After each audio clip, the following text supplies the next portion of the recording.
Jerry, thank you. It's always a pleasure. I know you're annoyed at the Angels, as you should be. Are you okay with the punishments meted out from your standpoint with some of your players? Did Winker get too many games? What's your take on the suspensions from Major League Baseball? Let me go there first. Go ahead.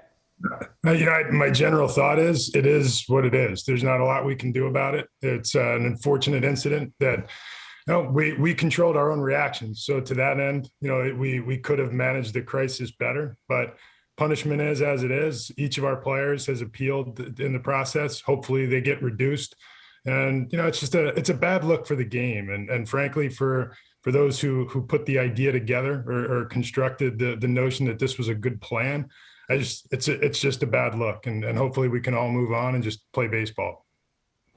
All right, Swanson's pitch to Trout, which precipitated a lot of this on Saturday night. And I don't think he was obviously throwing at him, but it did get close to his head. What's your take on that? Let me hear. Again, you're throwing baseballs. And frankly, I didn't think it was a big deal. And none of us were aware that it was a big deal. If you watch the sequence of pitches that Eric made through the course of the inning, he was having a tough time getting the ball down. And Eric is a high fastball pitcher to begin with. And I know Eric alluded to this. That's the area where you generally want to try to attack Mike. It's probably the only bastion of somewhat safety. I don't think there's any question that our guys were not throwing at Mike, and that this whole thing just got blown way out of proportion and has become a much bigger story than it needed to be. And unfortunately now we're gonna bear some losses. 3 suspensions and an injured player is a lot to bear for a situation that frankly none of us thought we created. All right, fair enough. Good answers there. All right, number 2, you made the trade with the Royals to get Santana. Royals will pick up a lot of that remaining part of his contract. This done because of France's injury, or this done because your offense and your season needs a little jolt? What can you tell me the reasons for that? No, I think it's both of those, Doc. We have Ty France has been our best hitter for a couple of years now.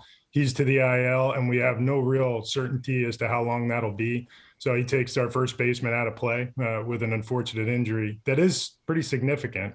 We've had Mitch Haniger for 9 games this year. We've had Kyle Lewis for less than 5. So 3 of our most prominent offensive players are on the IL, and we are in a stretch of schedule right now leading up until the All-Star break. It's pretty critical if we're going to salvage our season and get back in it. And we felt like we had to do something to try to lengthen our lineup and return a little bit of the potential threat to the middle that those 3 guys, the absence of those 3, have taken away.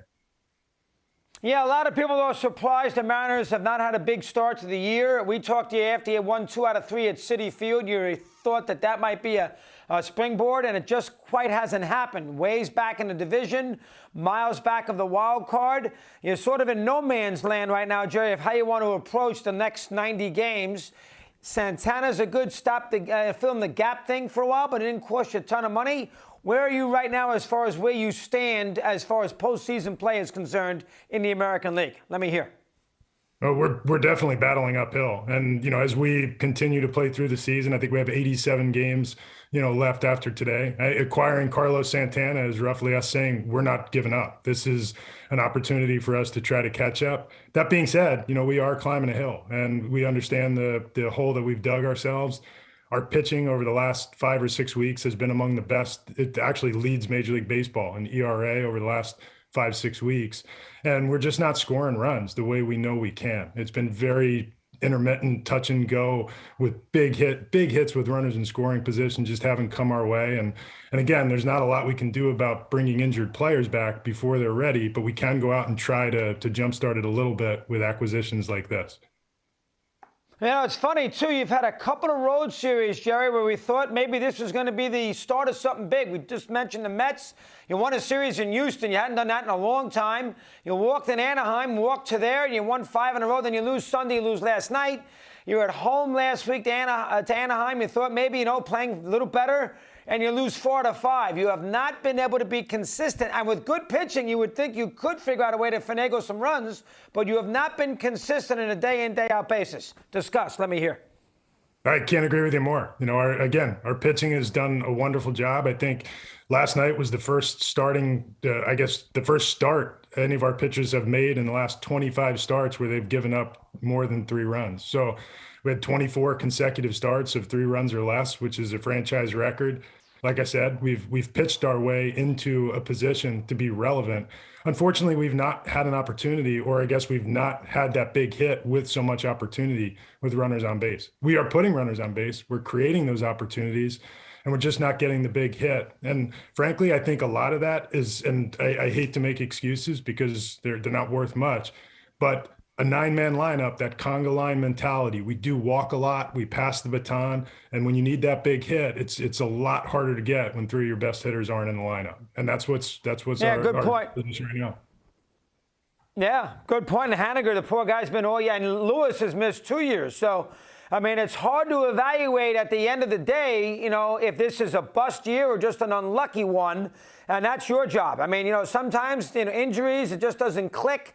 You come back next year and you go get them again with basically the same team. And other times you say, I got to do something drastic here because this group is not getting a job done and not clicking. So it's a very tricky scenario for a general manager to make that call. And you have the ready-made excuse you've had a ton of injuries, which sort of even out on a year-to-year basis. Now, you don't have to make that decision yet, Jerry, but in the next 4 weeks, you're going to have to make that. Where do you think you might go?